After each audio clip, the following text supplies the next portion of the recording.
Hello বন্ধুরা, good morning সবাইকে আমার তরফ থেকে। আমি সূচনাস ব্লগে তোমাদের সকলকে জানাই আরও একবার ওয়েলকাম। আর আমার তরফ থেকে অনেক অনেক ভালোবাসা। তো বন্ধুরা, তোমাদের সকলের ভালোবাসা নিয়ে আজকে সকাল সকাল আরেকটা নতুন ব্লগ স্টার্ট করলাম। সকাল সকাল স্নান করে এখানে আমি রান্নাটা বসিয়ে দিয়েছি। আর সকাল সকাল স্নান করলে প্রচুর ঠান্ডা লাগে, আর প্রতিদিন তো সকাল সকালই স্নান করতে লাগে, তো সেই জন্য গায়ে চাদর নিয়ে আছি। আর চুলটা ভেজানো আছে, সেই জন্য চুলটা গামছা দিয়ে বাঁধা আছে উপরে। আর এদিকে আমি আলু ভাজা করে রেখেছি, আর কিছুটা গরম জল বসিয়ে দিলাম। যেহেতু ঠান্ডার দিন গরম জলটা লাগেই, তো সেই জন্য এখানে গরম জল বসিয়ে দিয়েছি তোমাদের দাদার জন্য। আর এখানে আলু ভাজাটা করে রেখেছি। আর এখানে হচ্ছে মা ওদের আলু আর সোয়াবিনের তরকারি ছিল, সেটাই এখানে আছে। আর কিছু রান্না করব না, শুধু পরে যখন খাবেও তখন একটা ডিম পোস্ট করে দেব। আর এদিকে বিছানাটা দেখতে পাচ্ছ কতটা এলোমেলো হয়ে আছে। আর ঘরের মধ্যে এরকম বিছানা এলোমেলো হয়ে থাকলে আমার তো একদমই ভালো লাগে না। আর যেহেতু একই ঘরের মধ্যে সব কিছু, তো সেই জন্যই আবার বেশি করে একদম ভালো লাগে না। তো তাই আগে বিছানাটাই গোছাবো, তারপরেই ওকে খেতে দেব। আর এদিকে তো আমি আগে দেখিনি যে আমি যে ক্যামেরা অন করে রেখেছিলাম, তোমাদের দাদা ভাই আর আমাদের মামাম দুজন মিলেই ভিডিওতে এরকম করছিল। দেখো দুজনকে কীরকম করছে, তাকাচ্ছে উপরে একবার নিচে, একবার উপরে একবার নিচে। তো এখন দেখলাম আমি ভয়েস ওভারটা দিতে দিতে, আগে কিন্তু দেখা হয়নি যে ওরা এরকম করছিল। তো মাম্মাম আমাদের ঘরেই ছিল, ওর মা এসে ওকে নিয়ে গেল খাওয়ানোর জন্য। আর এদিকে আমি কাপড়গুলো গুছিয়ে রাখছিলাম। আর আজকে হচ্ছে অনেকগুলো কাজ করে রাখবো, কারণ দুদিন পর আরও আমার সব কিছু একদম মানা হয়ে যাবে। কারণ কিছুদিন থেকেই আমার রেগুলার কন্টিনিউ ইঞ্জেকশন চলছে, তো সেই সূত্রেই আবার আমার দুদিন পর থেকেই অলরেডি তো মানা করে দিয়েছে, কিন্তু তবুও আমাকে করতে হচ্ছে। কি করবে আর বলো, নিজের কাজ নিজেকেই করতে লাগবে, তাই না? তো সেই জন্যই আমি হালকা হালকা করে সব কিছুই গুছিয়ে রাখছিলাম। আর আজকে ঘরটাও ভালো করে মুছে টুছে রেখে দিব, কারণ যতদিন থেকে ডক্টর দেখাচ্ছি তারই মাঝে তোমাদের দাদাভাই হয়তো দুবার ঘরটা মুছেছিল, কিন্তু আমি একবারও মুছিনি। মুছবো কী করে, যেটা আমার করতেই পারবো না, তো সেটা করাটা ঠিক না। তো সেই জন্যই আমি মুছিনি, তোমাদের দাদাভাইই মুছেছিল দুবার। ও অনেক দিন পর পর, তো অনেক দিন হয়ে গেল, প্রায় 2-3 মাস। তো আজকে আবার ঘরটাকে এটা আমি মুছে নেব, যেহেতু মানা আছে, কিন্তু তবুও কিছু করার নেই, আমাকে মুছে নিতে লাগবে হালকাভাবে, নাহলে আরও অনেক দিন হয়ে যাবে। আর এভাবে আমাকে নিজেকেও ভালো লাগছিল না, অনেক দিন থেকেই মনটা জানি কেমন করছে, কিন্তু কি করব, কিছু করার নেই। তো সেই জন্যই ঘরটাকে আবার আমি মুছে নেব। আর এইদিকে এই যে কাপড় চোপড় সব কিছু আজকে সব কিছু ধুয়ে রেখে দিব। এই যে অষ্টপ্রহরে গিয়েছিলাম আমাদের এখানে, এই কাপড়গুলো এখনও ধোয়া হয়নি, তো যে কারণে এই কাপড়গুলো ধুয়ে দেব। তার মধ্যে সোয়েটারগুলো অনেক নোংরা হয়ে গেছে, আগে এগুলো আজকে আমি ভিজিয়েই রাখবো। তো যেগুলো মোটা মোটা কাপড় সেগুলোই তোমাদের দাদাভাই কালকে ধুয়ে দেবে, আর হালকা পাতলা কাপড়গুলো আমি আজকেই ধুয়ে দেব।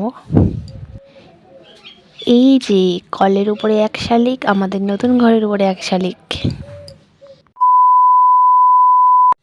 তো কাপড়গুলো সবগুলোই ভিজিয়ে রেখেছি, আগে খাওয়াটা করে নেব, কারণ 9টা বেজে গেছে আর আমার ওষুধেরও টাইম একদমই হয়ে গেছে।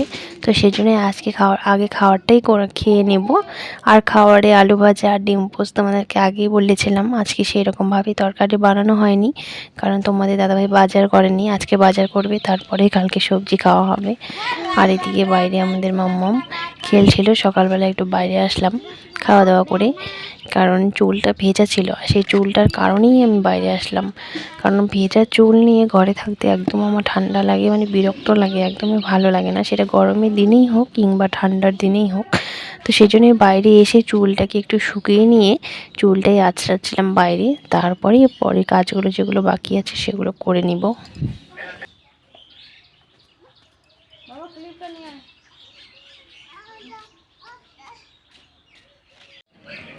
চুল টুল আঁচড়ানো কমপ্লিট করে এবার তো আমাকে কাপড়গুলো ধুয়ে দিতে লাগবে, কারণ রোদ্রুটা চলে যাচ্ছে, নাহলে পরে আবার শুকোবে না কাপড়গুলো। আর আজকে পাতলা পাতলা কাপড়গুলোই দিব, কালকে তোমার দাদাভাই মোটাগুলো সব দিয়ে দিবে। পিছনে মাম্মা ওরা খেলছে, ভাগ্নি দুজন মিলে পাথরগুলোর উপরে খেলছিল। তো এখন যাব, প্রথমে আগে ঘরটাই মুছে নেব আমি। আর কারণ যেহেতু বললাম তোমাদেরকে অনেক দিন হয়ে গেল ঘরটা মোছা হয়নি সেরকমভাবে, তো সেই জন্যই আগে একটু এই যে কী বলে এটাকে, ডিশ ওয়াশ যেটাকে বলে, সেটাই আগে দিয়ে দিচ্ছিলাম। কারণ এটা দিলে না ঘরে আরশোলা ইঁদুর এগুলো মানে আসে না, অনেকটাই কম আসে। আর নাহলে আমাদের রুমে না প্রচুর আরশোলা, এখন নেই, এখন অনেকটা কমে গেছে, কিন্তু গত মানে 6 মাস 1 বছর আগে প্রচুর আরশোলা ছিল। যে আরশোলার কারণে আমার সব শাড়ির অবস্থা খুবই খারাপ হয়ে গেছে। তো এটা দিলে না অনেকটা কমে যায়, তো এটা দেওয়ার পর থেকে অনেকটা কমে গেছে। তো এটা দিয়ে এখন আমি ঘরটা পরিষ্কার করে নিচ্ছিলাম।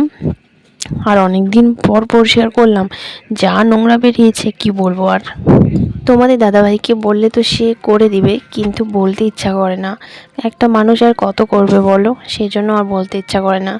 আর এদিকে আমার কাপড়গুলো ধোয়া হয়ে গেছে, দুটো একটার কথা বললাম যে হালকা পাতলাগুলো ধুবো, কিন্তু একটা একটা করে অনেকগুলোই ধুয়ে ফেলেছি। কারণ মানে সবগুলোই রেখে দিব ওর জন্য কেমন লাগে, সেই জন্য কয়েকটা শুধু জিন্স প্যান্ট ওর জন্য রেখেছি, আর একটা সোয়েটার মনে হয়। আর এগুলো বাকিগুলো আস্তে আস্তে করে আমি কেচে দিলাম হালকা পাতলা করে। আর এগুলো এখন দিব শুকোতে। তো বাইরে চলে এসেছি, আর রৌদ্রটা কিন্তু অনেকটাই চলে গেছে, এখন 11:30টার মতন বেজে গেছে, আগেই দেওয়ার দরকার ছিল। আর জায়গাও নেই যে কোথাও শুকোতে দিব, কারণ অনেক মানে বাড়িতে অনেকজনের কাপড়, সেই জন্য জায়গা হয় না, প্রতিদিন জায়গা বের করে করেই শুকোতে দিতে লাগে। তো এই যে এখন হচ্ছে সব কাপড়গুলো একটু শুকোতে দিব। তাছাড়া শুকোতে দিলে কিন্তু বেশিক্ষণ টাইম লাগে না, কারণ এখনকার দিনের রৌদ্রগুলো না এরকম পাতলা পাতলা কাপড়গুলো খুব তাড়াতাড়ি শুকিয়ে যায়, কারণ এগুলো সুতির শাড়ি না, বেশিক্ষণ সময় লাগে না, কিন্তু সোয়েটার এরকম টাইপের জিনিসগুলো একটু সময় লাগে শুকোতে।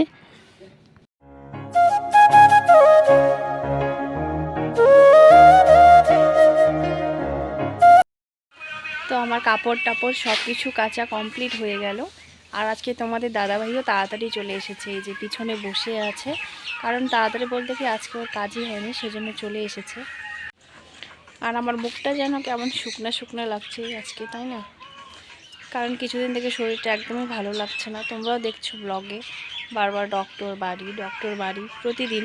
আবার আমি অনেক কিছু আছে যেগুলো হয়তো তোমাদের সাথে শেয়ার করি না, অনেক কিছুই হয়। তো সেই জন্যই অনেকটা এই কয়েকদিন আমরা রোগা হয়ে গেছি।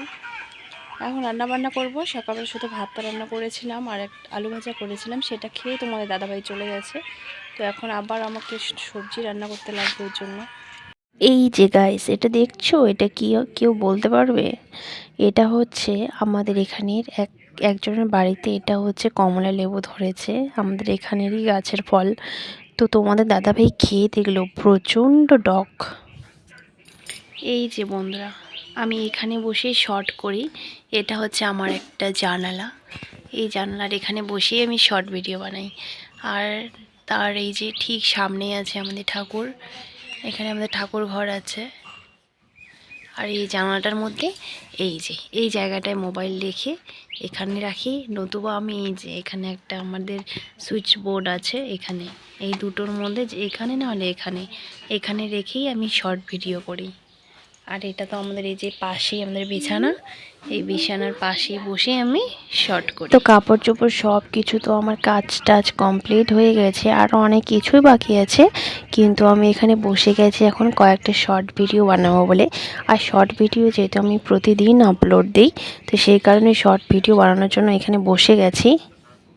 আর ও আজকে খুবই তাড়াতাড়ি চলে এসেছে, কারণ আজকে ওর হয়নি কাজ, তো সেই জন্যই তাড়াতাড়ি চলে এসেছে। তো বললাম না সকালবেলা রান্না হয়নি, শুধু আলু ভাজা ডিম পোস্ট ছিল, তো সেই জন্যই সেটা তো সকালবেলা শেষ হয়ে গেছে। এখন দুপুরের জন্য এই যে রাই শাক আমাদের বাড়িরই, তো এই রাই শাকের পাতাটাই এখন আমি ভাজা করব, তোমাদের দাদাভাই আমাকে দিল এখানে। তো রাই শাকের পাতাটা, আমি আবার এই সবজিটা খাই না, আমার গন্ধ লাগে, কিন্তু তোমাদের দাদাভাই ভীষণ ভালোবাসে। আর আমাদের এই বাড়ির রাই শাক আমরা কিন্তু একদিনও এখনও খাইনি, মানে নিজেদেরই বাড়ির, কিন্তু আজকেই ওকে বানিয়ে দিব, অনেক দিন থেকে বলছিল ওকে বানিয়ে দেওয়ার জন্য, কিন্তু আমি খাই না, সেই জন্য আমার কোনো এনার্জিই নেই, তো আজকেই বানাবো।